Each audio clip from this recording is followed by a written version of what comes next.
So first of all, thanks to the EC for inviting the ILO, and my congratulations for the excellent background paper, which lays out the relevant issues very nicely and links, with the very severe labor market situation we have today with the COVID crisis. So I will not repeat much of what has been said.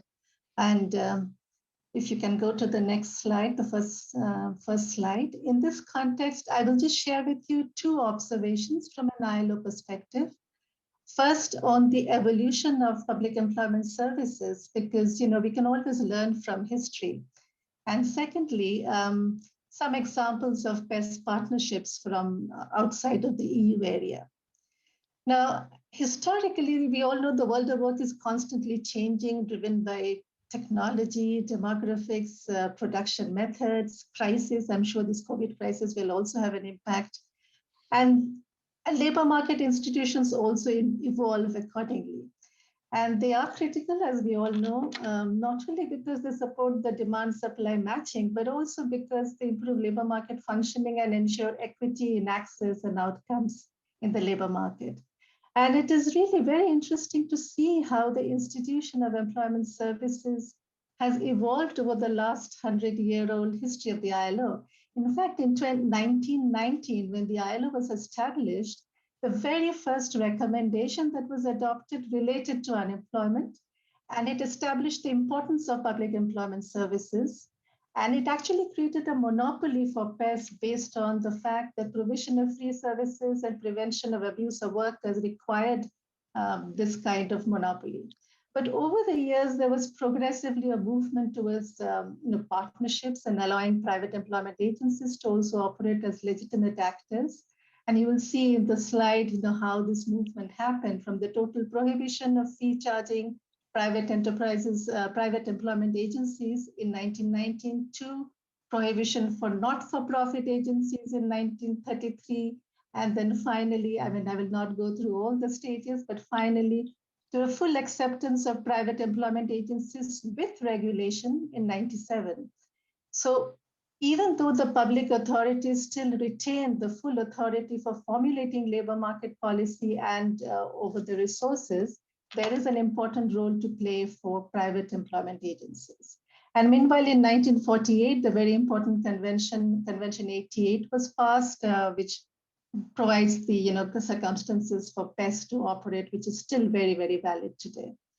Now, last year was a washout. In 2019, during the ILO centenary, the Centenary Declaration was adopted, and the Centenary Declaration has a very important role. It has a human-centered approach and talks about labor market institutions such as the employment services, which are at its core, to really lay out a very human way of addressing the future of our challenges, as well as now in this current context, the COVID crisis. And we have seen that the public employment services have already played, and I would say actually employment services have played a very important role in the European context with the youth guarantee for the last crisis.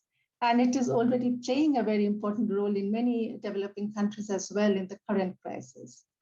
And that brings me to my second point, the next slide, please, which is that the ILO's normative framework recognizes the importance of partnerships because there are clear gains in doing so, we all agree.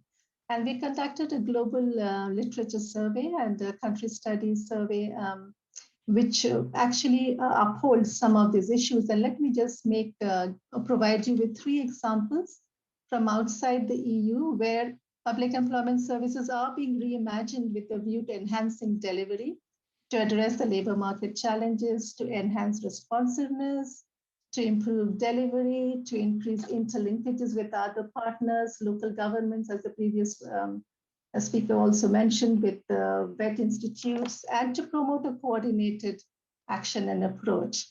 And the 3 countries are Colombia, which is a classic example of an ecosystem of employment service based on network of providers at national and subnational level. And in Ethiopia, where there is currently a planning to overhaul the employment service system based on strong PES institutes with national networks and delivery through partnerships. And I would also like to mention India simply because it's anchored in technology and it's working with a diverse array of partners and service delivery channels. And it is aided by digitalization, which is probably happening everywhere, I mean, even in developing countries, and can actually help developing countries leapfrog their employment services and facilitate the delivery of labor market policies. But of course, we need to uphold the principle of equal treatment, fairness, and social inclusion values when we do this digitalization. So basically, the success of PES in the current crisis will depend on how well it works with other stakeholders, how it coordinates with activities with other labor market intermediaries, especially the social partners and service providers, so that we can, what the European Commission has already called the employment service ecosystem. But the next slide, please.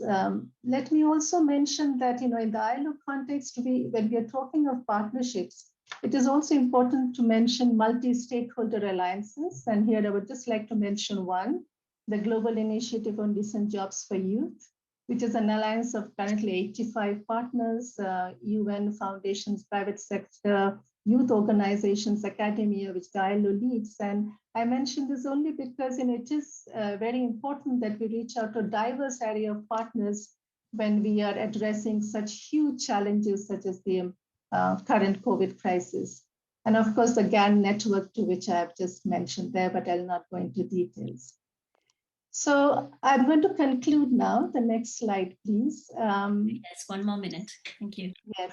So, well, I mean, as you will all agree, partnerships are indispensable as we move forward in service delivery and facilitate multiple and frequent transitions in the labor market, which we are seeing now. But it has to be done based on social dialogue.